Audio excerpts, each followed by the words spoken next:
Okay, one of the most common complaints of athletes and patients is low back pain. And low back pain is the most commonly occurring problem that there is.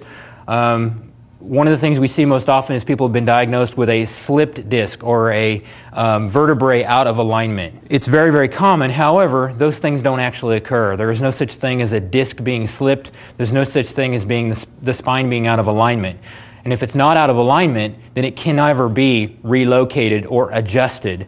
However, one of the things that can occur is that the junction between the spine and the pelvis, called the sacroiliac joint, or SI joint for short, that joint can be disturbed, and we can have a sacroiliac or SI dysfunction. Another word for that is a pelvic obliquity, in which the pelvis is not aligned correctly. So one of the first things I look at with somebody with low back pain is I look at leg lengths in comparison to each other.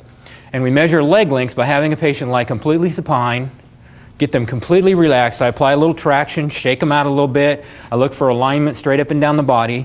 And then I'm going to put my thumbs on the inside of the bones on the inside of the ankle. These are called the medial malleoli. And I'm going to put my thumbs on just below those bones. And now I'm going to look right down on those bones. And I'm going to see if I can tell if one leg appears to be longer than the other. In Sean's case, there's about a 3/8 inch or almost a ½ inch difference in the legs, with the left leg being comparatively short. And I say that because we can't necessarily tell whether the left leg is short or the right leg is long. But what I can do is ask Sean where his symptoms primarily are. And if they're primarily on the left side, which he indicates they are, then that's the first side I'm going to suspect as being wrong. And so with that being said, he complaining of pain on the left side, I'm going to assume now that the problem is on the left. And so when I look at this leg length discrepancy, I see that the left leg is short. Now, one of the first simple ways you can correct for that is to brace the right leg with my body and just apply an axial traction on the left leg. And that traction force is going to basically be pulling this leg into a better position. If it's just muscle that's causing this problem, this can sometimes correct it. Just to make the muscles relax, I'm distracting the joint. I can apply a little bit of an oscillation motion, or I can even apply like a little quick thrust. Now, that doesn't necessarily feel good, but it's extremely effective, and it's only discomfort for just a split second, and then it's gone. And if you actually correct the problem, the symptoms are gone. If that's not enough, and in this case, that actually did make a tremendous difference. And when I look down on his ankles, he's still just a little bit short, but not to the extent he was before. Now, what I can do now is I can use his own body to correct for some of the discrepancy. The largest muscles in your body are the adductor muscles in your thighs, the muscles that pull your thighs together. So I can actually use those muscles to help me correct for this difference.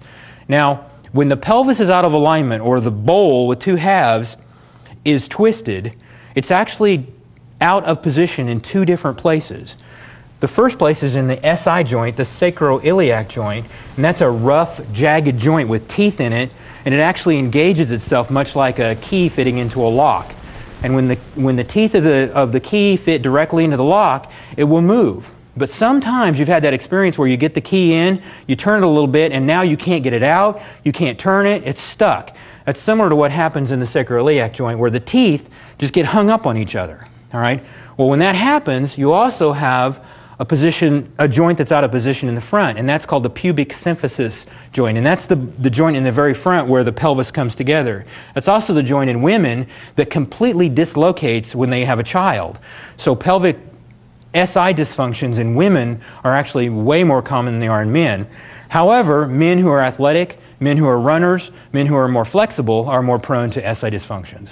Okay.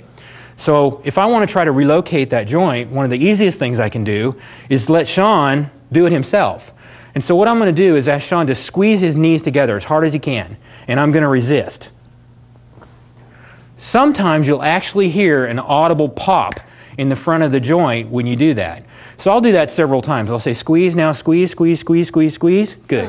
Now I'm going to have you spread your knees apart, hard. Spread them apart, spread them apart. Relax. Good. Squeeze together. Squeeze, squeeze, squeeze, squeeze, squeeze. Good. And apart. And the last one I'm going to do is I'm going to actually put my arm between his knees and use my arm. And now squeeze. Squeeze, squeeze, squeeze, squeeze, squeeze, squeeze, squeeze, and relax. Good. Now, I'm going to put his legs back out straight again, and I'm going to see where we are. I'm constantly re-examining, and right now, his legs are absolutely identical in length. They're absolutely identical. Now, so I know, even though I didn't necessarily hear an audible pop, I know that something occurred in the pelvis. Something happened that made his legs the same length. I can actually go further up and I can look at the kneecaps and see if they're aligned. If you have knee pain, if you have hip pain, if you have ankle pain, you need to look at the possibility of having an SI dysfunction. It's very, very possible. It's also common that people have leg length discrepancies by birth. Sometimes that happens. Sometimes we'll find somebody whose legs are different lengths, and no matter what we do, they're just different lengths. And in those cases, you can assess that. Ask your doctor for a standing x-ray, where they take a stand-up, full-length x-ray, and they actually measure the bones. And in those cases, if you've got a short bone, you might need to actually put a heel lift or a lift in one shoe to compensate for that difference. If you don't, every step you take, you're stepping in a hole. But right now, I'm very satisfied with the position that I've got him into. Okay? It looks very balanced, very level. And if you've gotten a good result from this, the symptom response is going to be immediate. How do you feel? My back pain is actually gone. So Sean says his back pain is actually gone. So what I would oftentimes do is just let somebody lay in this position, just leave them alone, let them hang out there a little bit, let them relax in that position, and let those muscles relax. So this is a good, quick, simple way of correcting for a pelvic obliquity or a pelvic problem without even messing with the spine. And so if Sean's pelvis was rotated backwards on the left side, it made him have a short left leg. Now, if I want to have him hold that position now, I need to strengthen the muscles that are going to help to hold the pelvis in the correct position. So I want to strengthen the muscles that are going to pull it in the right direction, which would be I want to strengthen the quadriceps, which is tightness here is going to pull the pelvis forward. I want to stretch the hamstrings so that they will allow the pelvis to go forward. And then I want to strengthen the low back muscles, specifically a muscle called the quadratus lumborum, which is a big, huge muscle in the low back. I want to strengthen that muscle because that's going to pull the pelvis up from the back. The quads pull the pelvis down from the front, and the hamstrings allow the pelvis to go up in the back. And so we're selectively going to strengthen. One of the exercises I showed Sean was to lay on his back, supporting his knee, straightening his leg. That activates the quadriceps while stretching the hamstrings. So you want the, just supporting, let the knee relax. Let it come down here. You want the femur, the upper leg, straight up toward the ceiling. So all you're doing is supporting, you're not pulling. Okay. Now from here, you hold that position, your knee does not move. You're going to go up, put your footprint, your heel on the ceiling. Put a footprint on the ceiling. And that is as far as I can go. Right. So we're strengthening the quads, we're stretching the hamstrings. We're also using something called reciprocal inhibition. Reciprocal inhibition is when you use one muscle, tighten up that muscle, it actually reflexively causes the muscle on the opposite side to relax. So you're using your own neurology or neuroanatomy to help stretch this. That's why I like this. So I really don't hold this, I just No, you can. You support it, yeah. But you strengthen, stretch, and inhibit the hamstrings. Wow. Ow! Okay. The other thing that you're doing with this motion is that many people have what's called sciatica or sciatic nerve involvement, where the sciatic nerve comes out of the spine actually at 4 or 5 different roots. It merges together, goes down the back of the hip, underneath the butt muscle, down into the back of the thigh, toward the outside, all the way down the calf, all the way around the bottom of the foot, and clear into the bottom of the foot. So people will have that pain, that dull, achy, like a toothache pain going down in their leg.